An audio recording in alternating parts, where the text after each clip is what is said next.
സംസ്ഥാന അതിർത്തിയായ വയനാട്ടിലെ നൂൽപ്പുഴയിൽ കാട്ടാന ആക്രമണം ഉണ്ടായി. ഒരു യുവാവിന് ദാരുണ അന്ത്യമുണ്ടായി. നൂൽപ്പുഴ കാപ്പാട് ഉന്നതിയിലെ മനുവാണ് മരിച്ചത്. മനുവിന് 45 വയസ്സ് പ്രായമുണ്ടായിരുന്നു. ഇന്നലെ വൈകുന്നേരമാണ് ഈ സംഭവം ഉണ്ടായത്. കടയിൽ പോയി സാധനങ്ങൾ വാങ്ങി തിരികെ വരുമ്പോഴാണ് കാട്ടാനയുടെ ആക്രമണം ഉണ്ടായത്.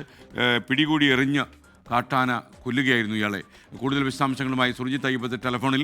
സുർജിത്ത്, കാട്ടാന ആക്രമണവും കൊലപാതകവും ഇങ്ങനെ അരങ്ങേറുകയാണല്ലോ നമ്മുടെ നാട്ടിൽ നിരന്തരമായി. പറയൂ.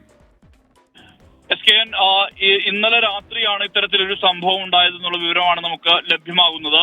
നൂൽപ്പുഴ കാപ്പാട് ഉന്നതിയിലെ മനു എന്നു പേരുള്ള 45-കാരനാണ് കാട്ടാന ആക്രമണത്തിൽ മരിച്ചിരിക്കുന്നത്. ഇത് സംസ്ഥാന അതിർത്തി പ്രദേശമാണ്. അതായത് ഈ കർണാടകയുടെയും ഒപ്പം തന്നെ തമിഴ്നാടിന്റെയും അതിർത്തി പങ്കിടുന്ന നൂൽപ്പുഴ എന്ന് പറയുന്ന ബത്തേരിക്ക് അടുത്തുള്ള പ്രദേശത്താണ് ഇത്തരത്തിലൊരു സംഭവം ഉണ്ടായത്. കടയിൽ പോയി സാധനങ്ങൾ വാങ്ങി തിരികെ വരുമ്പോഴാണ് ഇത്തരത്തിൽ കാട്ടാനയുടെ ആക്രമണം ഉണ്ടായത് എന്നുള്ളതാണ് പറയപ്പെടുന്നത്. മൃതദേഹം ഈ വനത്തോട് ചേർന്ന് കിടക്കുന്ന പ്രദേശത്ത് മൃതദേഹം കിടക്കുന്ന നിലയിലാണ് ഇപ്പോഴുള്ളത്. എന്തായാലും ഇത് പിടികൂടിയ ശേഷം എറിഞ്ഞു കൊല്ലുകയായിരുന്നു എന്നുള്ള തരത്തിലുള്ള വിവരമാണ് ഇപ്പോൾ പുറത്തു വരുന്നത്. കൂടുതൽ വിശദാംശങ്ങൾ ലഭ്യമായി വരുന്നതേയുള്ളൂ.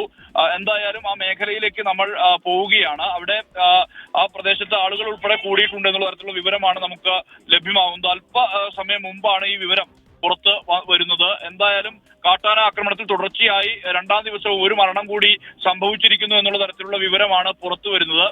ഇദ്ദേഹം കടയിലേക്ക് സാധനങ്ങൾ വാങ്ങാൻ വേണ്ടി പോയതാണ് എന്നാണ് പറയുന്നത്. ഇതിനിടയിലാണ് ഇങ്ങനെ ഒരു സംഭവം ഉണ്ടായിരിക്കുന്നത്. കാട്ടാന ആക്രമണത്തിലാണ് ഈ ഒരു മരണം ഉണ്ടായിരിക്കുന്നത് എന്നുള്ള തരത്തിലുള്ള സ്ഥിരീകരണം ഉണ്ടായിരിക്കുന്നത്. അതായത് ഈ ആന പിടികൂടിയ ശേഷം എറിഞ്ഞു കൊല്ലുകയായിരുന്നു എന്നുള്ള തരത്തിലുള്ള വിവരമാണ് പുറത്തു വരുന്നത്.